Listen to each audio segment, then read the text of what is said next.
Yep, after my first off-road experiences, my brakes started squeaking terribly. It didn't affect the efficiency, but it did affect my well-being a bit.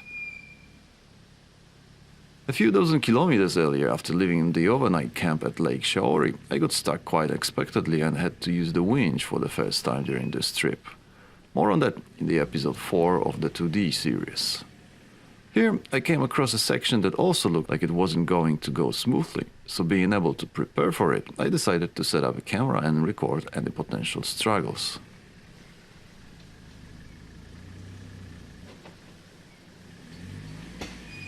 Can you hear those crackling sounds? That's my drive. I had struggled a bit in the mountains earlier and its condition had definitely deteriorated. It was only the 4th day of the off-road struggles and I already had the impression that I was subconsciously waiting for my lower gearbox to simply fall apart at some point. This time, however, thanks to the fact that I managed to keep the car on the hams of the ruts, there was no need to strain it too much and the entire ride went unexpectedly smoothly. I had already descended from the mountains here, so the chance of encountering much more obstacles decreased with each kilometers covered, and my goal for the day, the town of Hyatura, seemed unthreatened.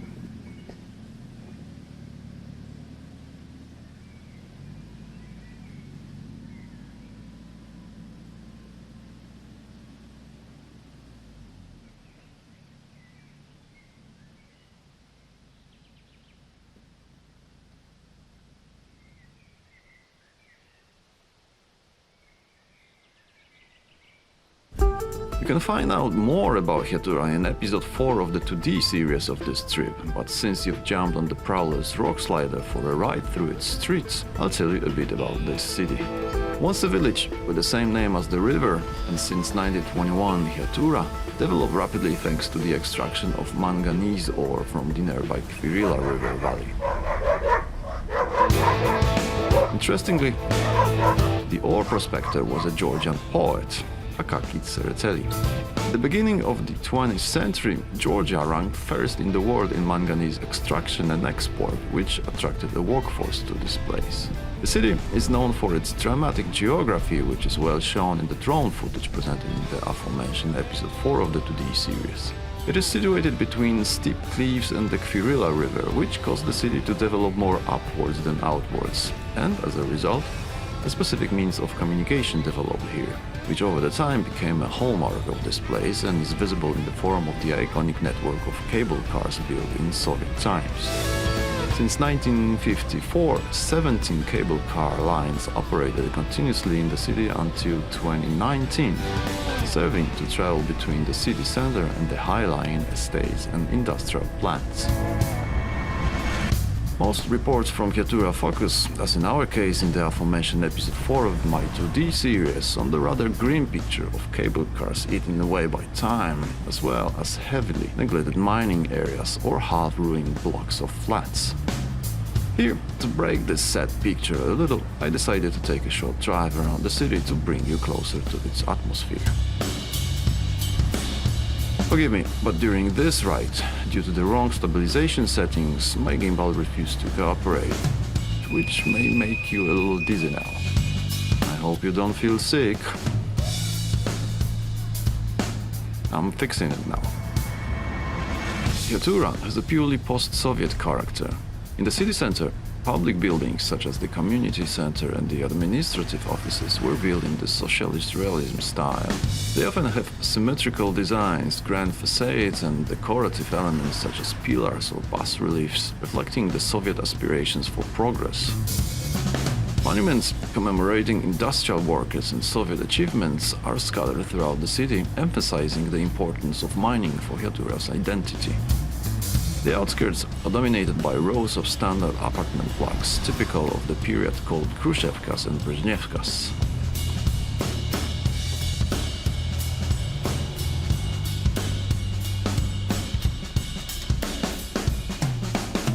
The city's industrial position is clearly reflected in the many utility buildings, including factory-like structures, processing plants and administrative offices that line the riverbank.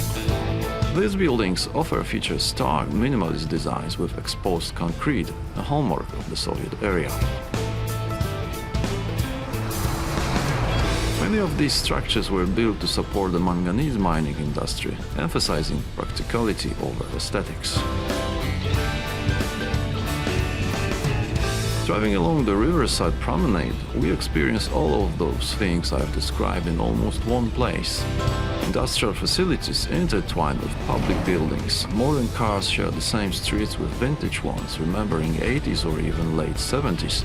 And everything is dominated by the rocky walls of the canyon, with the dense greenery of the returning nature creeping in between these concrete artifacts.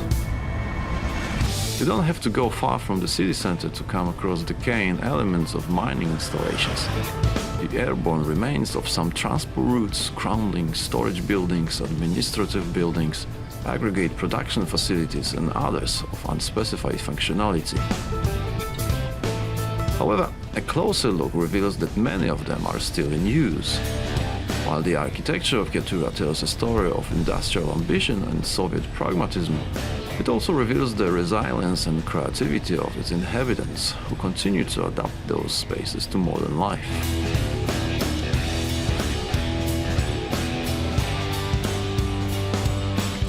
The juxtaposition of functional structures with the dramatic natural landscape makes Ketura a visually and historically intriguing place, which I wholeheartedly recommend visiting.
And this is the Georgian Military Road.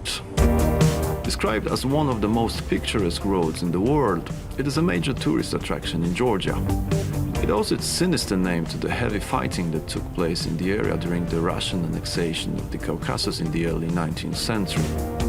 Of course, like most important routes, it was originally marked out not for beautiful views, but for the needs of trade and military expeditions.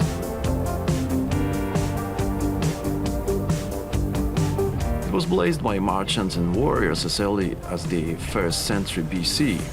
Over the years, it has had many variants, but its function as a land connection between Georgia and Russia, Europe and Asia has remained unchanged for centuries. At first, this road was the only crossing through the sinister range of the Greater Caucasus. To this day, you can see the watchtowers and hideouts carved into the rocky slopes along it, protecting the strategic route.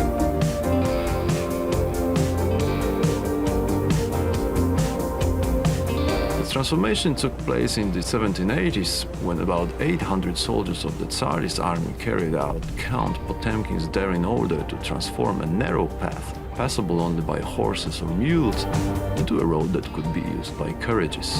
Several decades later, when Georgia was annexed by the Russian Empire, the road was modernized again, including by building modern iron bridges.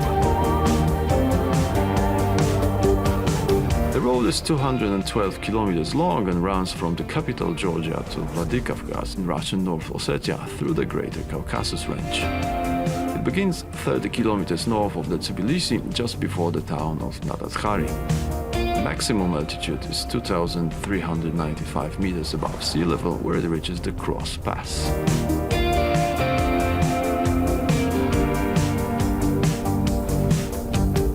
As the only land connection between the Transcaucasus region and Russia, the road is still one of the most important communication arteries, as alternative routes through Abkhazia and South Ossetia have been closed for many years due to conflicts. The main traffic here is trucks traveling between Russia, Turkey, Armenia and other countries, but despite this unique route remains one of the greater attractions of Georgia for tourists and travelers, and one of the most interesting roads in the world. It is worth seeing several interesting historical and purely scenic places along the way, but I will tell you more about this in episode 5 of the 2D series of this expedition. The section we are on is located near the monument of Russian-Georgian friendship, where I'm heading for a short stop. Unfortunately, the sun breaking through the clouds here and there did not remain without an impact on the exposure of the recording, hence many overexposed areas of the shot, so you cannot fully experience the charm of this place. But let this leave you wanting so much that you want to go on this trail and experience it for yourself. Believe me, the farther you go, the more beautiful it gets. By the way, I don't know if you've noticed, but along the road there are many stalls where you can taste regional delicacies.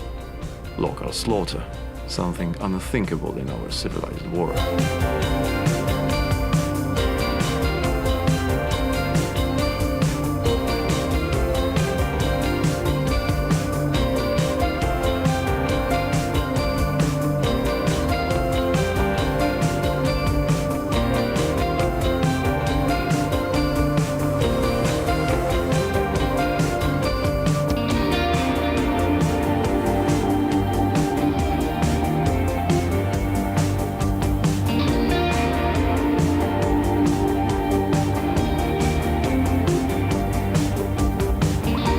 The aforementioned monument to Russian-Georgian friendship that you can see ahead is one of the most photographed places on the route. It is located at an altitude of 2,400 meters above sea level. The socialist realist rotunda, decorated in mosaics, was built in honor of the 200th anniversary of the signing of the agreement of Georgia's accession to Russia. Apart from historical and political issues, there is a wonderful views of the Aragavi Gor and Mount Miketi. I invite you to see these views in my 2D series from this trip.